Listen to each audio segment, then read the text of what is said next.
કેમ છો? I hope કે તમે બધા જ મજામાં હશો. હું પણ મજામાં છું. તો અત્યારે વાગવામાં આવી ગયા છે 11 અને સાતમ આઠમ આવી રહી છે. તો મારા મમ્મી બનાવી રહ્યા છે ચકરી ને એવું બધું. જો પહેલાં જોઈ લ્યો મારા બધા વૃક્ષો. ધેન જો તે દી મારા પપ્પાનો બર્થડે હતો તે આપણે ફુગ્ગાનું ડેકોરેશન કર્યું હતું. તો એમને ફુગ્ગા પડ્યા છે. જો ઓલા હવાણા નથી એકદમ, નકર ઓલા નાના નાના ફુગ્ગા થઈ જાય, પણ જો એવા ને એવા છે. આપણે હજી સાતમ આઠમનું હોમવર્ક પણ આવેલું છે. બંધ કરી દે દરવાજો.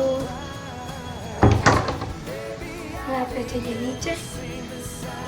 શું કરે છે જો આ બધા વૃક્ષો છે અમારે ઝાડવા. આમાં બહુ કુંડામાં મસ્ત ફૂલ આવ્યા છે. ધેન આ છે તે બહુ જ મોટું તાત્કાલિક થવા મળ્યું છે.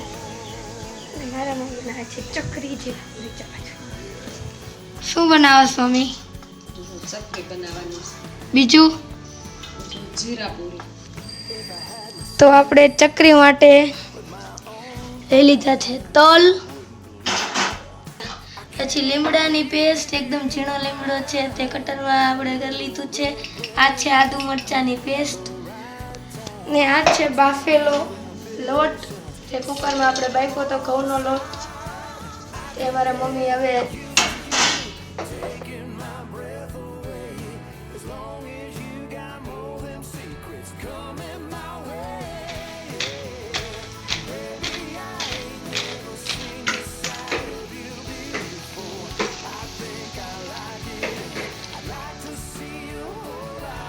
તો મારા પપ્પા પણ આજે વહેલા આવી ગયા છે. છઠ છે માટે હવે રાજા.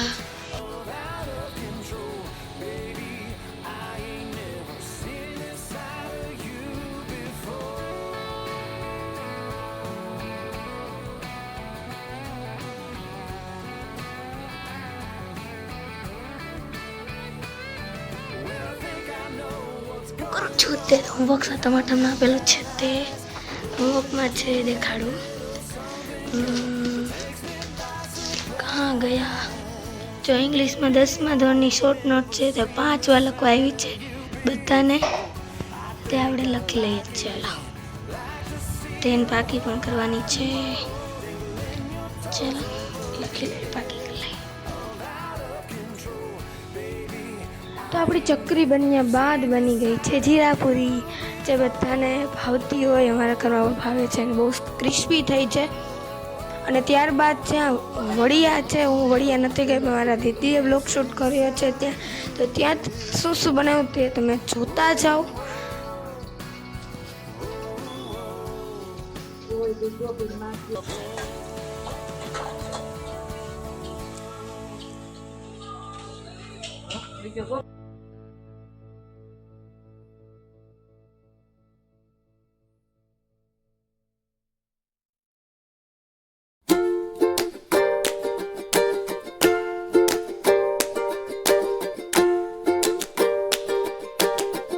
દાદા હા બસ આનંદ છે. બેઠો તો છાપુ વાંચ્યો તો દુકાને ગયો તો દુકાનેથી આગળ આવ્યો અને હવે છાપુ વાંચ્યું ઘડી.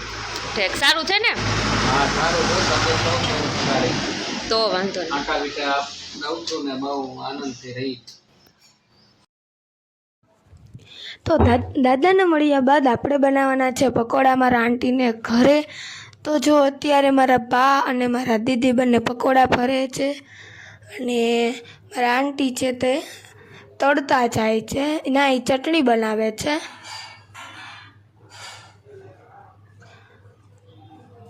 અને જો બીજા ભજીયા બનાવવા માટે બધું તૈયાર થઈ ગયું છે. મેથી, કોથમીર અને બટેટા પૂરી પણ છે. એટલે એ જો લસણવાળી બટેટા પૂરી પણ ભરાઈ ગઈ છે. ત્યારબાદ બધા જાણ તો વડિયા છે તે આપણે લાડવા બનાવ્યા એ જોયા, ગાંઠિયા બનાવીએ એ જોયા અને દાદાને મળ્યા. ત્યારબાદ બધા જમવા બેસી ગયા છે, કારણ કે મારા કાકાના છોકરાનો બર્થડે છે. તો ત્યાં જમવાનું છે બપોરે. તો જો અત્યારે બધા જમવા બેસી ગયા છે. જમવામાં છે પકોડા. તો ચાલો તમે બધા પણ જમવા અને મારા ભાઈને એટલે મારા કાકા છોકરાને હેપી બર્થડે. અને જો બધા જમવા બેસી ગયા છે. ત્યારબાદ બનાવી છે સુખડી, અને જો સુખડી તૈયાર થઈ ગઈ છે. અને ત્યારબાદ ચાટ પૂરી આવે છે તૈયાર, મેજિક પૂરી આપણે કહીએ, તે અમે ઘરે બનાવેલી છે. ચાટ પૂરીમાં બહુ જ વાર લાગે બનાવવામાં. અને ત્યારબાદ જો અમારે આવું કરવાનું છે આવશે.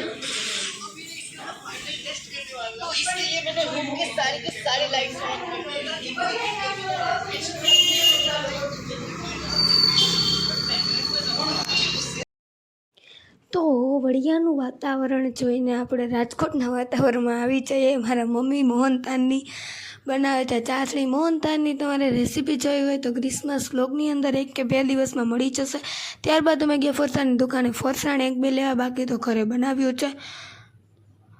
અને ત્યારબાદ ઘરે બનેલી છે ઘઉંના લોટની પૂરી, જે આપણે રેગ્યુલર ખાઈએ છીએ તો તે તીખી પૂરી બનાવી છે રાતે જમવા માટે. પૂરી અને બટેટાનું શાક. ચાલો બધા છઠ કરવા, સાતમ કરવા, આઠમ કરવા, ઘણી બધી વસ્તુ બનાવી છે. દેખાડું અમે શું વસ્તુ બનાવી. તો ફરસાણમાં બનાવ્યું છે, અડધું લીધેલું છે. તો બનાવવામાં છે જીરાપુરી. મોહનથાળની રેસીપી તમને મળી જશે છે મોહનથાળ. ત્યારબાદ છે સાબુદાણા જે તૈયાર લીધેલા છે. ચાટપુરી છે તે વડિયા બનાવેલી હતી, મેં તમને આગળ દેખાડી દીધું, અમે તૈયાર લીધી છે.